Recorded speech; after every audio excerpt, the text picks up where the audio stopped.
Have you ever noticed the impact of your daily choices and activities on your overall sense of self-worth and well-being?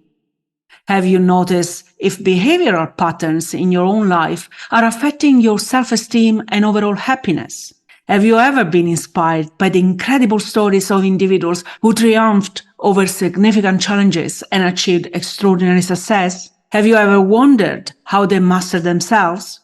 Could self-mastery be a secret weapon for unlocking your own potential and striving for greatness in your own life? Join me after the intro for a conversation with a very special friend with whom we will answer these and many more questions. So grab a cup of coffee, settle in, and let's start. Hi, I'm Rosanna D, and this is Forgive and Thrive, a podcast where we explore what thriving in life means and how we can achieve it, irrespective of our past, current condition, and expectations that those around us or society in general may have. Let's go. Welcome to the Forgive and Thrive show. We all have dreams and aspirations, goals that seem distant, and vision of a future we want to build. We often think that the path to achieving these dreams begins in the world around us. But what if I told you that the key to unlocking your greatness lies not in some distant land, but within you? Yes, that's right here, right now. It's all about self-mastery. Self-mastery isn't a concept reserved for selected few or the ultra-disciplined.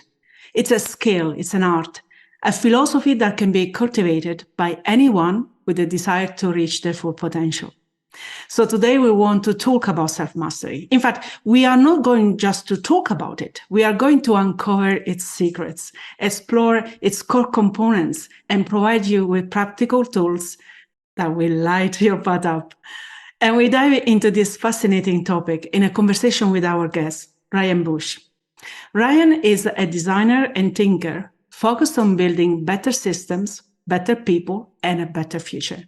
As founder of Designing the Mind, Ryan's central purpose is to provide wisdom, education, and expand human potential beyond the norm.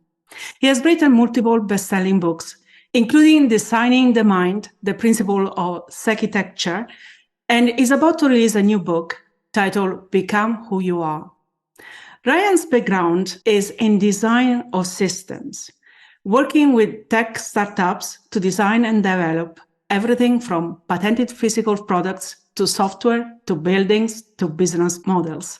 But his most relevant credential is a lifelong appetite for introspective investigation and obsessive self-optimization, having studied for many, many years the insights of ancient teachers, practical philosophers, and cognitive scientists. He works to integrate the insights of ancient and modern thinkers to form a new vision for psychological growth and self-mastery. Hi, Ryan. Welcome to the Forgive and Thrive show. Thank you so much for taking the time to be with us today. Yeah, thanks for having me. I'm excited to be here and a great intro. Thank you. Well, as we were talking just before starting, I'm really, really excited to learn about this because you have a kind of scientific background. I have a scientific background. You are interested in everything that has to do with the mind. And I got very interested in recent years on everything that has to do with the mind. So I think we are a very good match here. But before we start into that, I would like to start with you, and in particular, your journey to move from applied system design to human design and understand what architecture really is. It's a very difficult word to pronounce for an Italian. Understood that, and that's okay. It's just psychitecture. It's kind of psychology meets architecture. So my background and how I kind of got here is that I started getting very interested in psychology and philosophy and all these things from a pretty early age. I was, even before I knew what these terms meant, I was very interested in studying my own mind and observing what was going on in there, seeing if I could change what was going on in there. I remember being a kid in school and, having some setback and trying to ask myself, can I change the emotion that I feel? Can I cause myself to feel happy in response to this negative thing that happened to me? And I was learning all these different sort of tools and taking notes and writing this down and thinking I was kind of the first to figure a lot of this stuff out. And then, of course, I ended up discovering the Stoics and the Buddhists and the Taoists and many others who beat me to it by 1,000 or 2 years. But then I started reading these things a lot more heavily. I started getting into everything from positive psychology to evolutionary psychology and neuroscience. And I started integrating a lot of these insights. I started seeing a lot of connections between them. So that was going on in the background. And then when I went to college, I kind of decided I didn't want to be an academic, really. I didn't want to be in that space. I felt like it would shut off a part of my creativity. And so I went into a design field. I did product design, where I learned how to design everything from physical products to, software experiences and kind of everything in between. I've even designed, buildings at this point, like you said. So I got to a point where, I was kind of feeling at my product design job like I wasn't able to bring everything that I had to contribute to this space. And I started asking myself if there was a way to integrate these interests in psychology and philosophy and changing out my own mind and my design background. And that's kind of what gave rise to psychotecture and designing the mind. I figured out that I could kind of create something that brought all of these different strengths and interests and passions together in one place. And once I envisioned that, I, asked my boss if I could go part-time at my job. I only, switched down to 2 days a week, took a 60% pay cut so I could write this first book that fortunately has essentially kicked off this whole community and this whole space that allows me to write more books and programs and products on this stuff. And so I'm very thankful that I'm able to be doing this, and then I found a way to bring all these strengths together and interests into one place.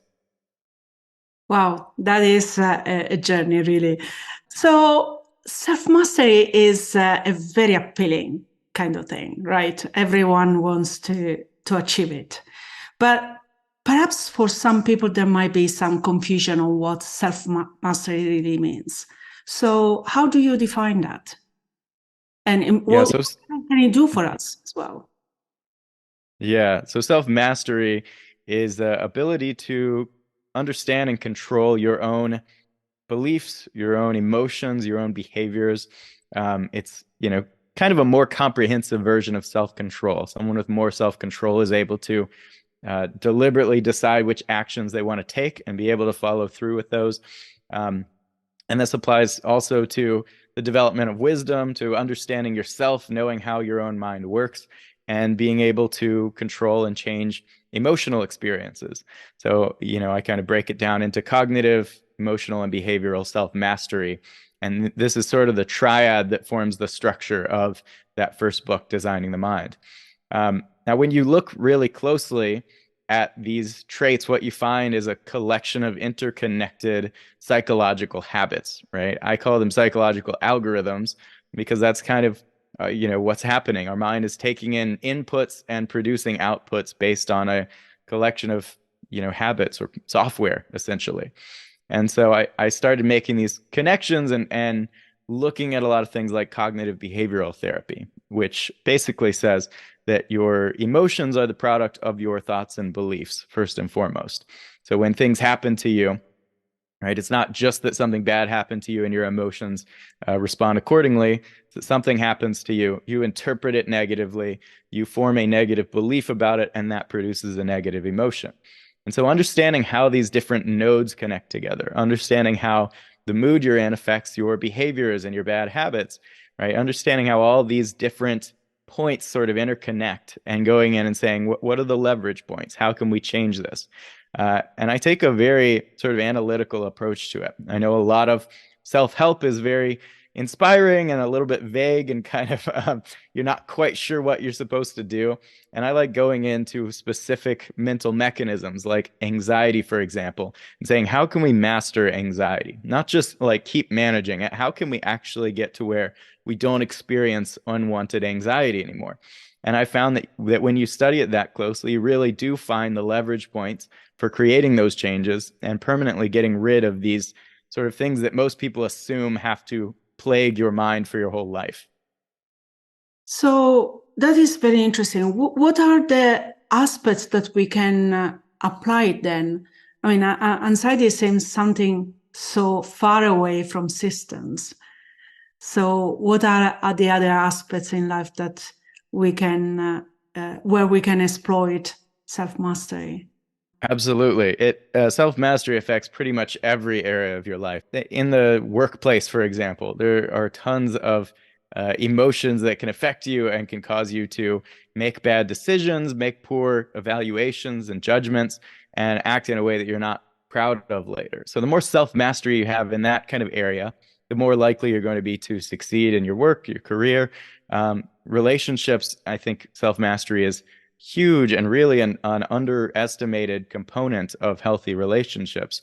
I mean, there are a lot of people who think that it's all about communication and saying whatever it is you're thinking at any given time. And I tend to find that healthier relationships very often are about controlling yourself, not saying what you're thinking when you're in that certain mood state, right?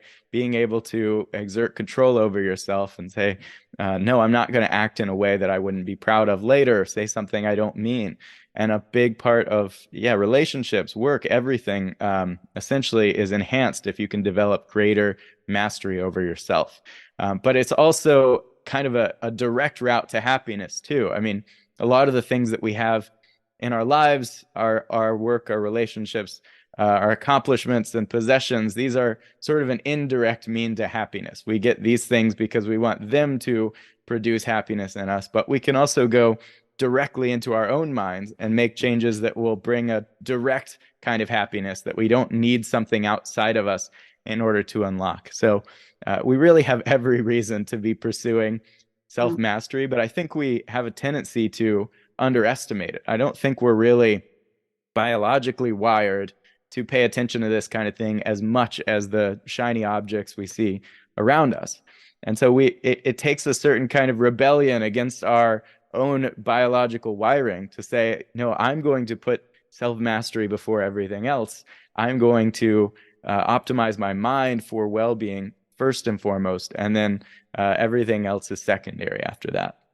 I love what you're saying, and in particular, the connection with happiness, because very often I think we connect happiness to something that we need to achieve, something that is in the future. And from what you're saying, it feels almost that with self-mastery, we can anchor that happiness to now, what is happening in this moment, and what I know, what is present, rather than something that might come in the future. Absolutely. And so there's a lot of really counterintuitive findings about happiness. We do tend to assume that things that make us feel good in the moment, or things that give us that rush, like we've accomplished something, we've gained this new external thing in our lives, we have this tendency to think that's really going to bring the deepest happiness, and we keep sort of navigating our lives that way. And it's really a faulty map for it. I mean, everything we look at, we can see that, like lottery winners, for example, that's like the ultimate achievement that people think would make them so happy if they won the lottery. Well, actually, people who win the lottery very quickly go back down to their original levels of happiness. The same is true of a lot of negative experiences, right? People can, lose their legs and assume their life is over. And then that ends up not being the case at all. They very quickly adapt to their new circumstances. And so to integrate all this information, in my new book, I developed this sort of framework, this model for adopting a better map for achieving happiness. And so if you imagine that there's like this two-dimensional chessboard essentially in front of you, right? And you can imagine there's this x-axis, the left and right, that represents pleasure and pain. and a y-axis that's sort of moves closer to you and further from you. That represents loss and gain, right? This is essentially the map that I argue we're all navigating our lives on by default. We're all trying to optimize pleasure and gain the best we can and kind of balance everything to achieve that. And then when we do achieve that thing and it doesn't make us happier, we tend to sort of shrug and be like, yeah, I don't know why that happened. And then we go back to the drawing board, right? Um, but what I argue is that we should imagine this two-dimensional chessboard as actually having three dimensions. And you can imagine it having, mountains and valleys coming out of it. And the question becomes, what is this third dimension, right? How does this actually work? What is actually pulling the strings of our happiness? Well, I have come to the conclusion, both from studying ancient philosophy like Stoicism and Aristotle's work, to modern psychology, evolutionary, and neurobiology, and basically concluded that what's really pulling the strings of our happiness is the admirability that we observe in our own behaviors. You might use the word virtue, but this kind of sounds outdated to us today. But really, virtue historically has been a much more interesting, colorful thing than just sort of mandates of moral purity that we think of today.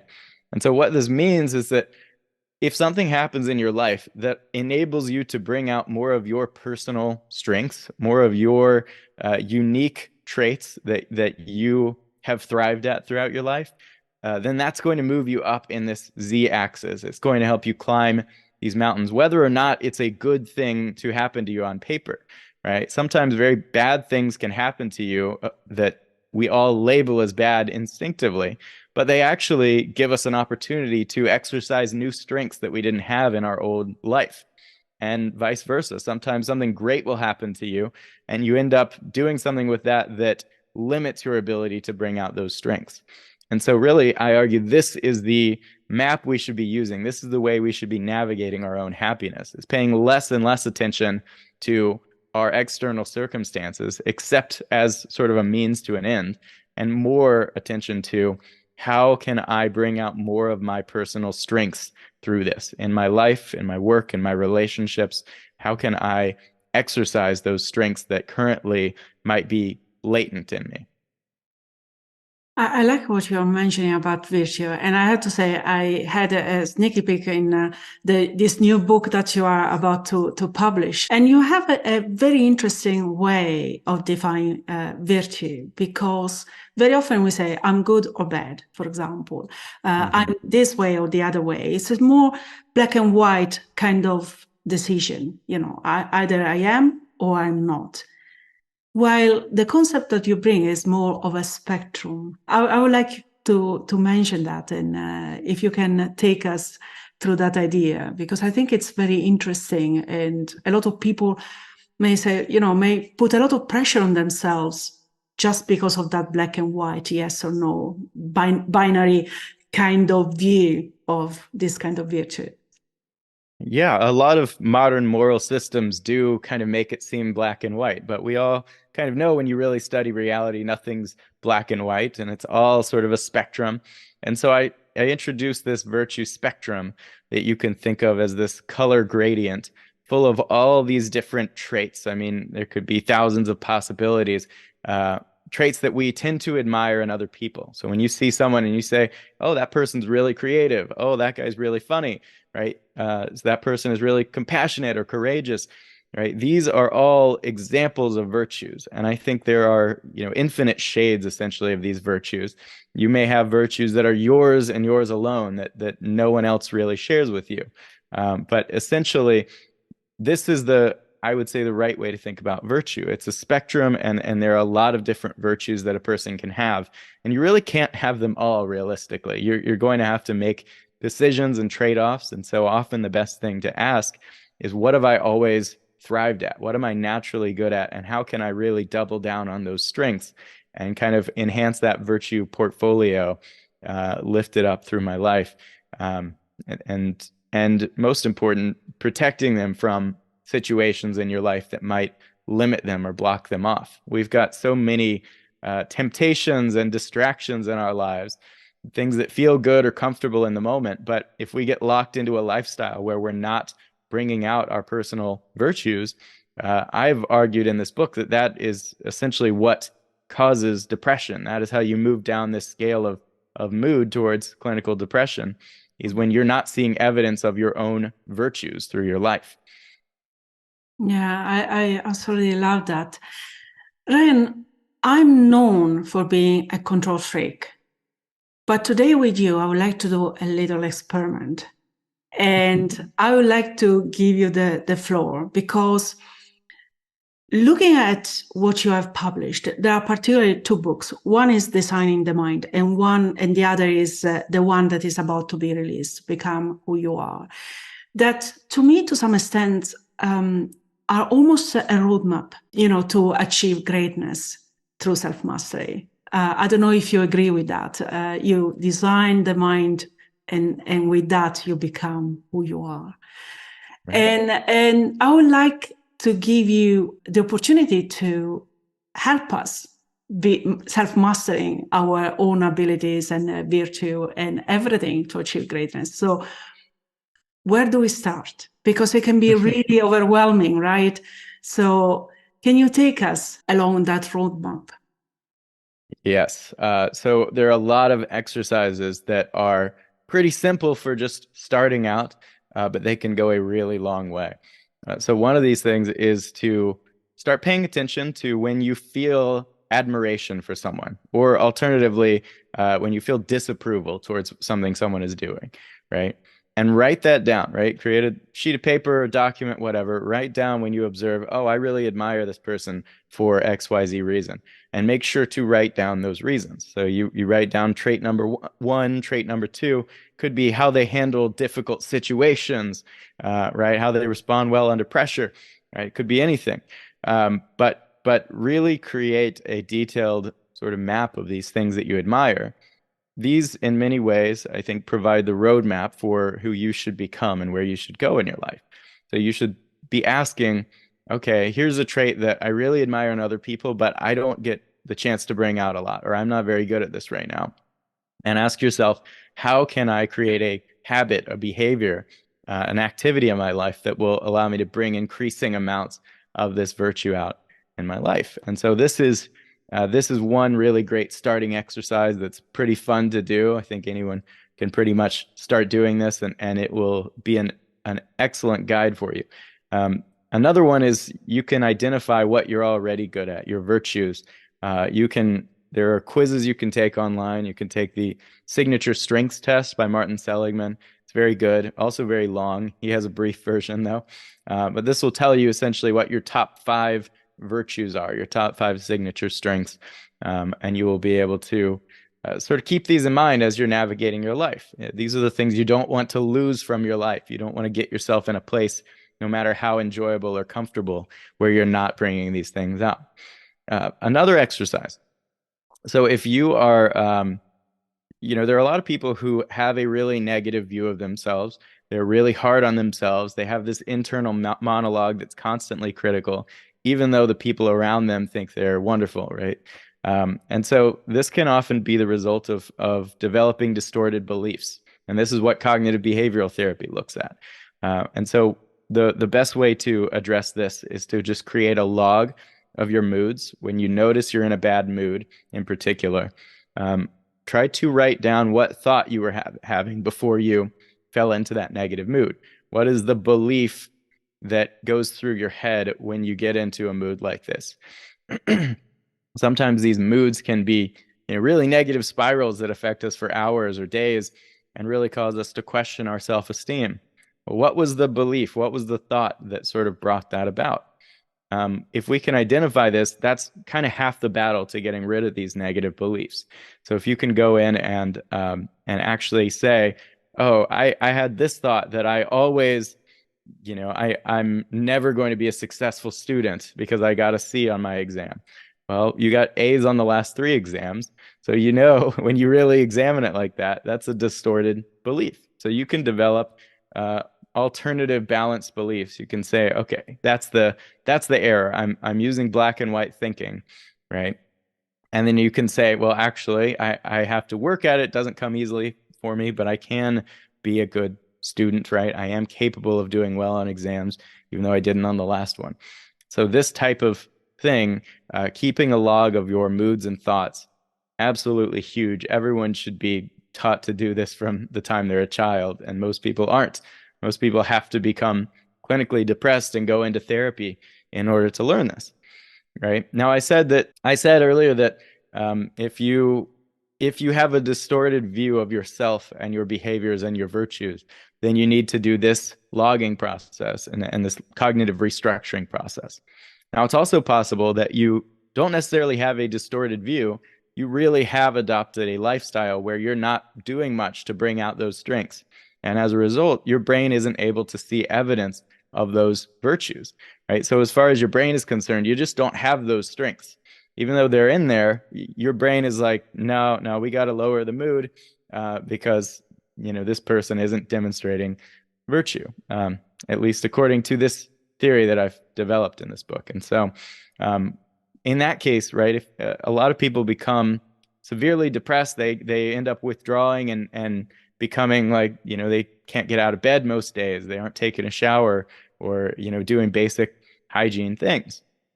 If this is where you're at, what you really need to do is what's called behavioral activation. So you need to adopt an activity schedule where you're saying, okay, every day I'm going to do these simple activities, right? Initially, depending on where you're at on your mood scale, you can start really small and say, every day I'm going to take a shower. Every day I'm going to clean up my room a little bit, right? As you adapt to this and you become able to do these activities, you want to gradually increase the virtue that you're bringing out. So you can add going on a walk or reading a book. You can add calling a friend. As you add a little bit more advanced activities, slowly over time, your mood starts to lift because you start seeing evidence of those traits that you pride yourself on, right? And so this can be one of the most effective practices. This is better than antidepressants in terms of success rates. And it's so simple that most people assume it's not going to do much. But actually adopting that activity schedule and making sure you are giving yourself evidence every day that you're a competent, likable person that you are, if you can do this, you can elevate your mood a lot if you're in a negative state. There is so much to unpack here, right?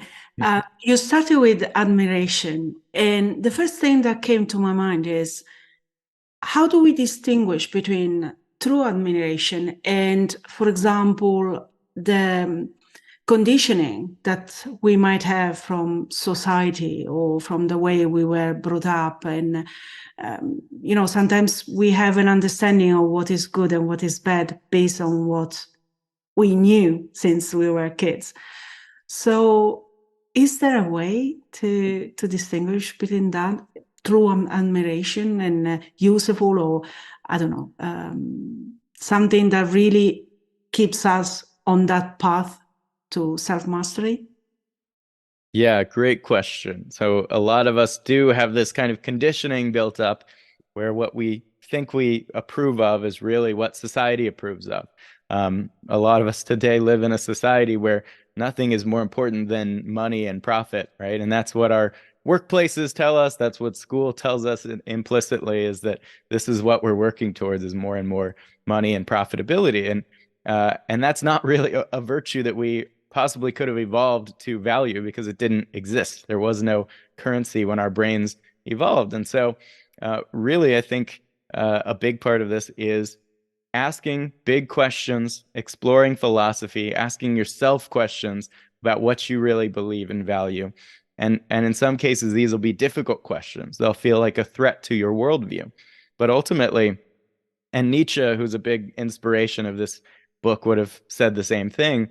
You need to take a philosophical wrecking ball to your current worldview, your beliefs, your values, and you have to see what remains standing once you've done that. And so a big part of this is just going in and questioning all this stuff and getting to a point where you have greater perspective about these things. Philosophy is in many ways like travel. When you travel and study a different culture that's very different from yours, it sort of hits you that, oh, things can be different. The way I've been brought up is not the only way to do things. And studying philosophy and introspecting is a way of basically realizing the same thing about your beliefs. The way I see the world is not the only way to see it. And you need to expose yourself to a lot of those different ways of seeing it in order to eventually feel comfortable saying, okay, this is what I really admire. This is what I really believe, not just what I've been told to. Fantastic. So these are all exercises that I think a lot of people can do. You mentioned the emotions, and especially if we are, for example, in professional environment, in social environment, a lot of people talk about emotional intelligence, for example, and how that comes into self-mastery or intersects self-mastery, and what strategies we can use to enhance these skills.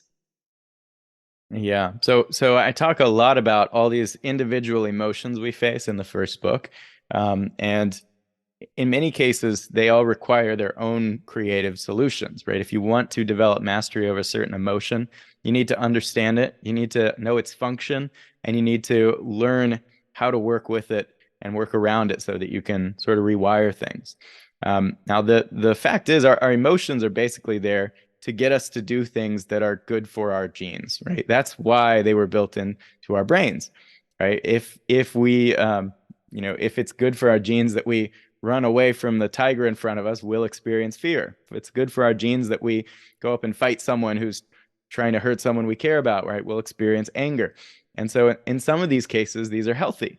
But in a lot of cases, both because they're not necessarily looking out for us and because they were developed in a world that looks very little like the world we live in today, right? We need to be a little bit skeptical of our emotions, and we need to understand why they're there and when we can do away with them and how to do that. And so I go through a lot of these different emotions. I mean, you can take envy, for example. We experience envy when we come across someone who has something that we want for ourselves. And I think one of the best ways to rewire envy, you can find it in a quote by Kevin Kelly, which is, "Don't be the best, be the only." And if you think about this in terms of your personal virtues, right? If you're envious of someone, that means you're basically saying, "Oh, they're the best. They're better than me, and I'm below them." When really you should be saying, "Are they more me than I am? Have they actualized my strengths better than I have?" And if so, then you know which direction you need to be going in. You need to bring out those strengths that make you yourself better than anyone else. And I think that's a big part of this path, right? You can look at anxiety, which I built a whole program around anxiety. I could talk about it for quite a few hours, but essentially, anxiety uh, is a little bit like fear turned back on itself, because when you experience anxiety, you are afraid of your own fear responses. You're afraid of the scary thoughts that you're thinking or the feelings, the elevated heart rate. You're afraid you're going to have a panic attack. And this is exactly what escalates anxiety to the point of a panic attack or something like that. And so, in many cases, what it means to eliminate anxiety is to essentially find a way to accept and embrace the feelings instead of doing your natural instinct, which is to resist and fight the feelings. When you resist the feelings, that tells your brain, "Oh, this is actually dangerous." And then that amplifies them, and it escalates them further and further until you're feeling extremely anxious. Your heart feels like you're going to beat out of your chest, and you may have an actual panic attack. The interesting thing about it that almost is hard to believe, but it's very true, is if no one resisted their feelings of anxiety, no one would ever have a panic attack, because as soon as you accept that you're feeling what you are and you don't treat it like it's a danger in itself, the anxiety starts to subside. And so asking yourself, how can I stop avoiding in this situation? Whether you are afraid of something, like an actual phobia, or you're having a worry about the future. If you ask yourself, how can I stop resisting it? That is the path toward eliminating that fear. And I say this as someone who experienced social anxiety for quite a few years. And I basically got past that to the point where I can go on podcasts and things like this by asking myself, how can I expose myself to the thing I'm afraid of? How can I stop avoiding and embrace this thing? And if you do that in incremental steps, you will gradually eliminate whatever anxiety you have. And this applies to every type of fear and anxiety and worry. Hmm. You mentioned here accepting our emotions. And I want to take you from accepting our emotion to self acceptance. And sometimes when we don't accept the person we are really in trouble. So, how do we strike a balance, if you like, between self mastery and self acceptance? And is it possible to achieve greatness without changing who we are at our core? Great question. So there's a often a conflict that people present between accepting yourself and changing yourself, right? Being at peace with who you are and becoming something greater. It seems like there's a contradiction in doing that. But I would say there actually isn't, because acceptance is about how you feel and how you think and evaluate in the present, right? When you accept something, you're saying, yes, right now I am experiencing this emotion. I'm not denying it. I'm not trying to brute force push it away.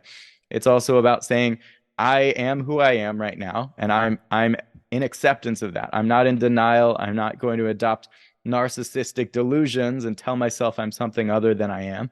I'm going to accept that this is exactly where I'm at right now in the present, right? That's extremely important to do. That's kind of the prerequisite step before anything else you want to do. But it's also possible to say, well, in the future, I think things could be better. I think we could get to a point where I'm not experiencing this emotion every day. I think I could get to the point where I have these strengths that I'm bringing out and not a lot of these weaknesses that I'm seeing. And so really the right answer is accept and change, right? Embrace and become, right? It's not a either or kind of thing. It's absolutely both, but people try to make it one or the other. And I think it's really important that we not cave into this. We not just believe that acceptance means I'm never going to change. I'm not going to grow or evolve. I'm just going to stay exactly as I am. And I'm going to tell myself I'm the best in the world, even though I'm not really earning that title through my actions and behaviors. Right. So I think accepting your strengths and your weaknesses, accepting your values and how you line up to them at this point in your life is important. But you also have to say, how can I get a little closer? How can I get a little better tomorrow, even though today I am where I am? Wow, that's absolutely beautiful. So, if you had to describe some key attributes that individuals have to have so that they can master themselves, what would you say? What would you list? Yeah, so I have kind of corresponding terms to each of the three components of self-mastery. So for cognitive self-mastery, you have wisdom, right? And wisdom is kind of a culmination of both rationality about the world around you and introspective clarity about the world inside of you. You kind of need both of these in order to have wisdom.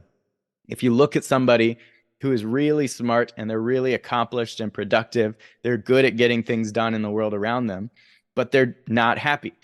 Often this is because they don't have great understanding of the world inside them. They don't know their own mind and their own emotions very well.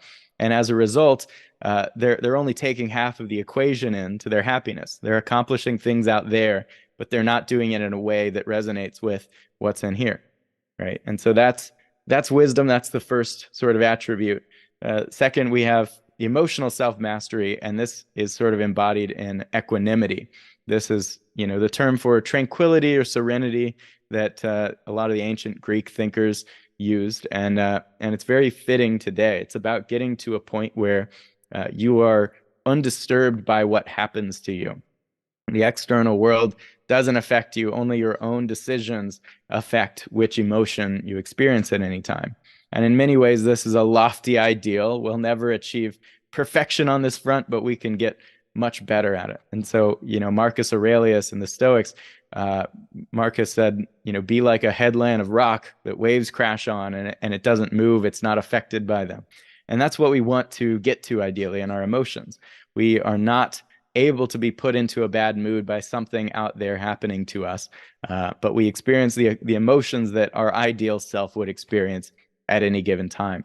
And then the third component, the behavioral self mastery, is just simple self control, right? I mean, it's simple, but it's not easy, right? There are a lot of methods to developing self control. And I go through a lot of these in the later chapters of that first book. I talk about all these different methods, and threats too. I mean, there's a risk of corruption and compliance and all these different things that can kind of creep in and take our self control away from us. And so learning how to hack these in a sense, learning how to change the antecedents or the inputs that you have in your environment, learning how to change the way you interpret things so that you can control yourself better. People who give in to temptations of things like overeating or smoking, very often they interpret these things in a way that's not healthy. And you can learn how to change your interpretation so that you no longer are as tempted by these things. You can change the consequences of your actions. And so you can make it so you give yourself a reward when you take certain positive behaviors. You can create sort of a token economy where you get 5 points for doing this action, and then you can cash those in and go to a concert at the end of the month. And so there are endless tools for actually achieving self-control. But it's not just a sort of New Year's resolution type of, I really want this right now. I'm going to be really motivated, and then I'm going to burn out in 3 weeks, right? This is about building sustainable systems in your own mind. And altogether, this can add up to self-mastery across the board. Love it. So in view of that, sustainability, if you like, to achieve greatness and self-mastery, what would you say are the most common challenges that people face when they are going through that path? Very good question. I think it can be easy to want progress to happen a lot faster than it does. I think it can be easy to try something for a day and say that didn't work and then give up on it. The fact is, we have a lot of exercises. I mean, all my programs are like 30-day, 30 exercises.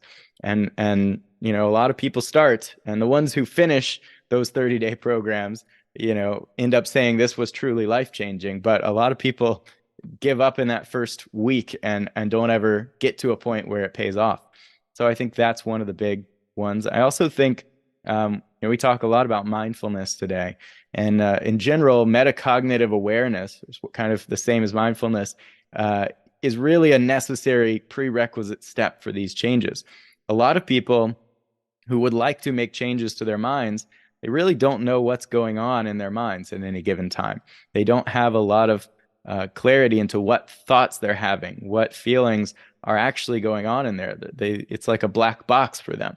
And so that's when mindfulness becomes really important. I think, a lot of people, it's kind of like trying to repair your glasses without taking them off of your face. It's like it's too close to you to be able to observe it and actually make changes. So you need a way of stepping back. And I think meditation is one way of doing that.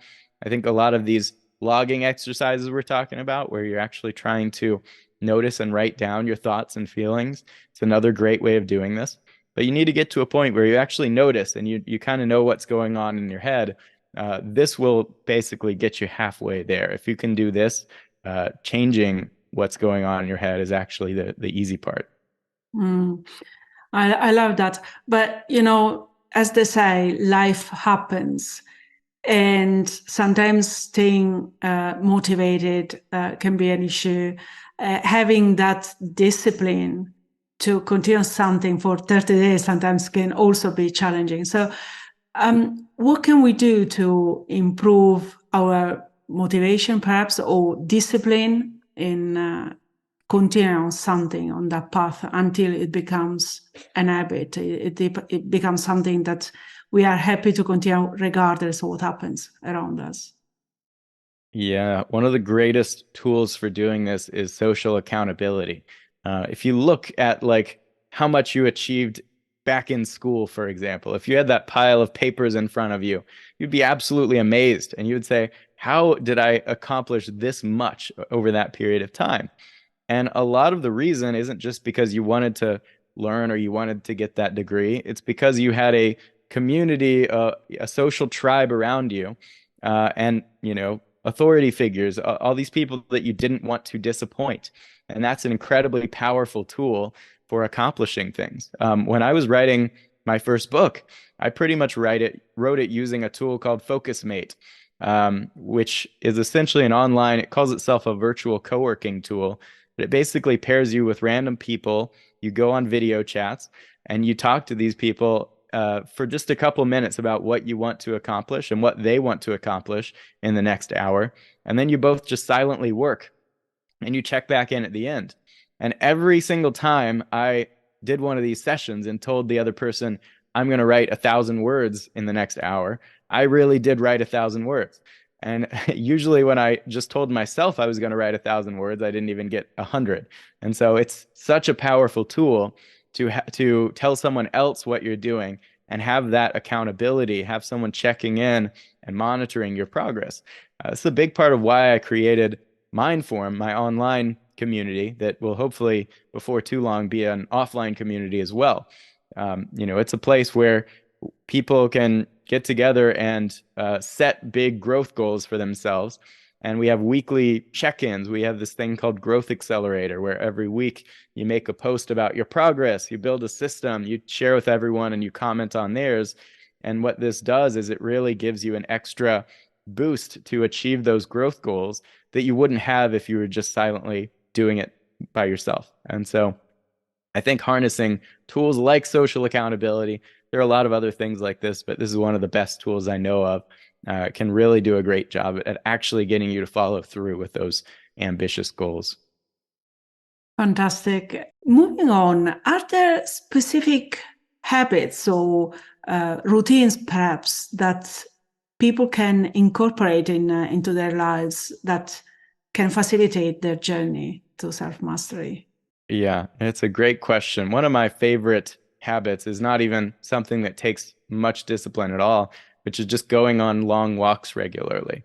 I mean, if this did nothing besides just get you exercise and sunlight, it would be a great habit in itself, but it has a lot more mental benefits than you realize.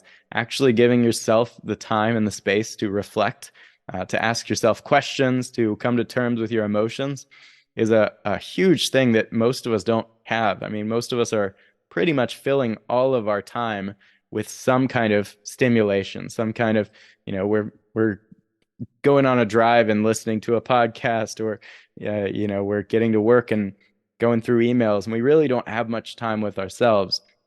And so one of the best habits that I kind of tell everyone to build is to go on regular long walks and just spend time with yourself. And a lot of these things will end up resolving themselves. You'll end up making a lot of realizations about yourself.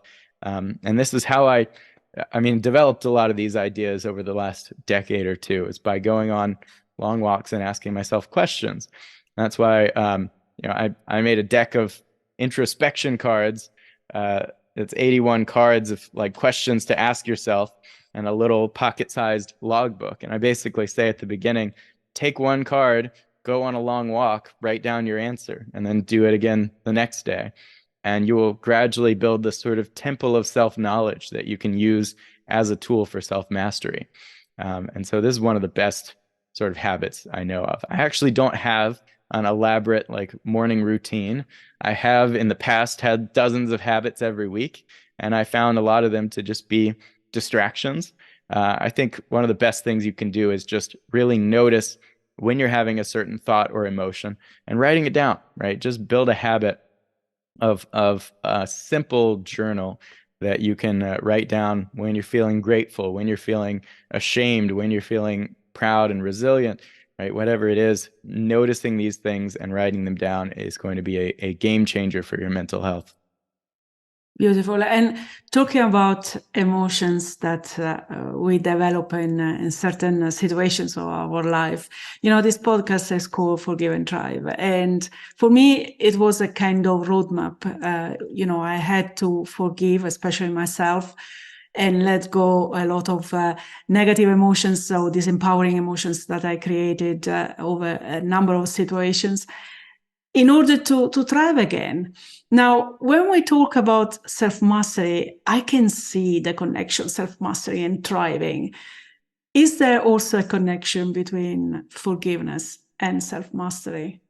Absolutely, because forgiveness is really about blame, whether it's blame that we're putting on someone else for something bad that happened to us or blame that we're putting on ourselves. And this is one of these emotions, like anything else, that I think has to be worked through. Ultimately, I think one of the biggest things you can realize is that blame doesn't really help anything. It doesn't help anyone, right? To whether you're saying this is someone else's fault, that doesn't help you because it's not something you can control. You can't control something that other people do. If you're blaming yourself for something, that's also misguided because you're essentially saying, I should have known better than I did at the time, even though I made the best decision I could using the information I had at the time. Right. And so we're really holding ourselves to a ridiculous standard when we do that. And we're also failing to let go of the past. I mean, we are failing to accept the fact that we can no longer change anything about the past, but we can change this moment going forward. And pretty much any way you look at it, continuing to hold on to blame and resentment it has no benefits moving forward into the future. It doesn't do anything good for you or anyone else. And so forgiveness is a psychotextural tool. It's a tool for self-mastery, for changing these negative emotions. Whether you're forgiving someone else or forgiving yourself, if you can find a way to truly do that, you will have overcome and rewired that emotion of blame and resentment that you're putting on somebody. So I think it's along with all those other tools for anxiety and anger and all these different emotions we face, forgiveness is a really powerful, we could say, psychotechnology for making change in our minds. I absolutely love that. So yeah, great. I try to verify this roadmap every time with every guest. Thank you for confirming that. Yeah. Ryan, I would like to come back on you before we conclude this lovely conversation. And is there anything else that you want to share with us about what you are doing, or are you working? I know this new book is about to be published, so probably there will be some work there in promoting it. But is there anything else you want to mention? No, I think we really are going to be trying to get a lot of pre-orders for this book. Really kind of make a big splash and help it reach and impact a lot more people than even the last book did. And so chances are when this airs, the book will be available for pre-order. So you can look up Become Who You Are anywhere, online, possibly in stores, and pre-order that. And I'll send you a bunch of bonuses too, a bunch of other free books and stuff if you do that. But in general, you can go to designingthemind.org/psychotecture, and I can send you a link for that. But this will get you a couple of free books, including kind of a mini quote book that I put together called The Book of Self-Mastery. So very fitting for all this. And it'll get you on the email list, and you'll know when the new book is officially for sale. So that's the place to go. Fantastic. So that is probably also the best place to get in touch with you and to learn more about what you're doing, I guess. Yes, absolutely. Designing the Mind. Fantastic. So, Ryan, very final question. If there was one take-home message that you would love everybody to remember from this conversation, what that would be? Don't evaluate your life according to what is going on paper in your circumstances. Don't decide whether you're a success or a failure based on what is going on around you. Make the decision about whether you're where you need to be based on the self-mastery that you've cultivated, the success of character that you've built inside yourself, and how well you've been able to cultivate and bring out your unique personal virtues, right? If you evaluate your life this way and you make decisions this way, you'll be on a true path to deep happiness rather than just constant distractions and diversions like we're sort of trained to pursue in our lives. That's absolutely beautiful. Thank you so much for that. Well, as we draw the curtains on this enlightening episode, one thing becomes really clear to me, and that the path to greatness isn't reserved to a chosen few, but is accessible to each and every one of us. It begins with self-mastery, a journey of self-discovery and continuous improvement. And on that note, I want to leave you with an inspiring quote from Lao Tzu, who said, "Knowing others is intelligence. Knowing yourself is true wisdom. Mastering others is strength. Mastering yourself is true power." Ryan, thank you so much for accepting our invitation and for sharing so much about self-mastery. I think a lot of people will really benefit from this episode. So thank you so much. And good luck. Yeah, love that quote. And just saying, love that quote. And thanks so much for having me. Fantastic. Well, we would love to know what you think about this topic. Are you already on your path to self-mastery? If so, let us know about that journey. But if not, then I'm sure you will find this episode very inspiring to put you on your own path to self-mastery and greatness. Also, don't forget to check Ryan's website, his books, and to follow him on social media. You will find all the links in the description of today's episode. Join me next time when we will continue exploring inspiring and challenging situations. Because remember, we are together in this journey. Thanks for watching. If you enjoyed this content, subscribe to our channel. And don't forget to hit the notification bell and like this video. See you in the next one.